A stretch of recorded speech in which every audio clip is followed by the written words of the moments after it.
Hello and welcome to another video. Today I thought I would take the time. This is a question that as a former Gamestop employee, I got asked all the time, and I thought I'd make a video and give my definitive answer. And that question is, should I buy an Xbox One or should I buy a PlayStation 4?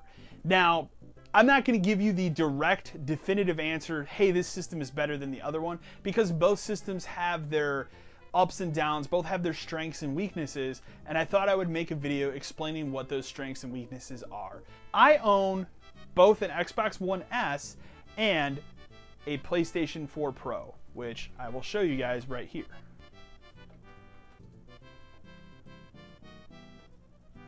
So I'm not biased towards any system. I used to have a little bit more of an Xbox bias a couple years ago. I own a Nintendo Switch, obviously. I have a gaming PC, like I have everything. I'm getting an Xbox One X this fall, so I like everything. That being said, there are strengths and weaknesses to owning both platforms. Now, I'm not putting the Nintendo Switch in this video because I feel like it's a platform that offers more unique services and games than either of these two platforms, and in many situations, it's a very complementary secondary system as opposed to one of the bigger brother systems like a PS4 or an Xbox One. So that means I think you should buy a Nintendo Switch. It's a really good console, but it's not going to be a part of this video other than that little explanation. I always offer up 3 different things when somebody asks me, hey, what system should I buy, a PS4 or an Xbox One? Number 1, are you tied to any of either platform's exclusives and or titles that you cannot get on the other platform? So, are you a Halo fan? Yes or no? Very simple. Are you a Gears of War fan? Yes or no? If you answered yes to either of those questions, you might want to get an Xbox One. However, are you a fan of Infamous? Are you a fan of Ratchet and Clank? How about God of War? How about Crash Bandicoot? Just in general, Japanese role-playing games, because a lot of those don't come out on the Xbox. If you answered yes to any of those questions, you might want to consider a PlayStation 4. That's the first question I ask whenever somebody asks me, what system should I buy? Secondly, what systems do your friends have? A lot of times gaming is social. It's not like it was 10, 15 years ago where anybody could buy whatever system they were into and have friends come over and they would play it that way, and there was no internet connectivity. Everything is connected now. So a big question you have to ask yourself is, well, do I want to buy an Xbox One if all my friends own PS4s? Because I won't be able to play games with them. On the flip side of that, do I really want to buy a PS4 if all my friends own an Xbox One? Know what your friends are playing. Know what they enjoy to play.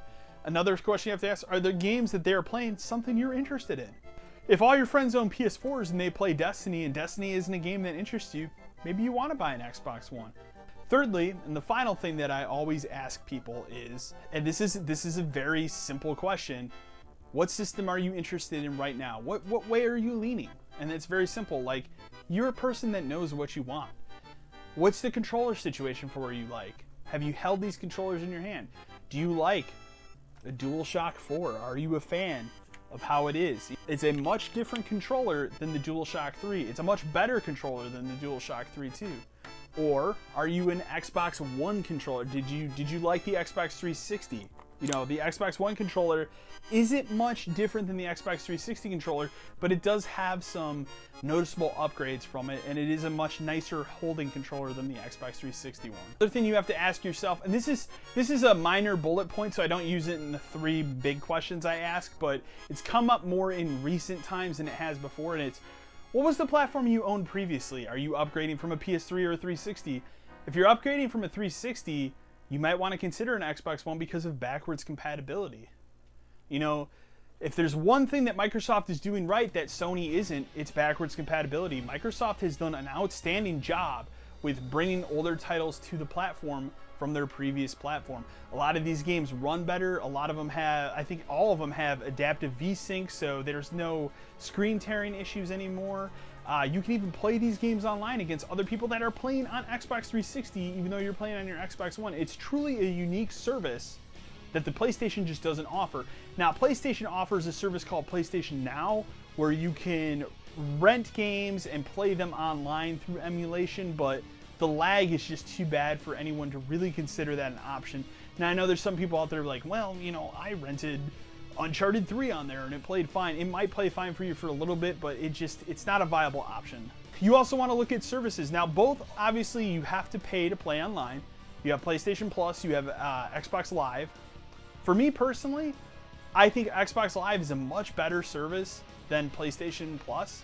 PlayStation Plus offers sometimes better games in terms of the free games that you get, but I find that the audio codecs for voice chat on Xbox One are far superior to the PlayStation 4s. Also, they've been doing voice chat and party systems way longer than the PlayStation has. PlayStation had to play catch up in terms of that.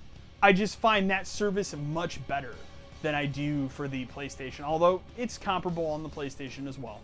As someone who has a surround sound setup, I'm not a huge fan of headsets where I have the game audio and the voice chat going through it, so I use a lot of other kind of headsets just for chat and chat audio. Now, the PlayStation headset that you're given, which I'll show you guys here, is pretty shitty. It's literally half of an earbud, as you can see, with the microphone. It's not good. It's not great. The audio quality is not great on it. The Xbox, I don't have one in my hand right now. It's way across the room here. Gives you more of a classic headset like you got on the Xbox 360. It works a lot better. Some people have problems with the cord for it. I got one that has a 3.5mm jack. Never had any issues with it.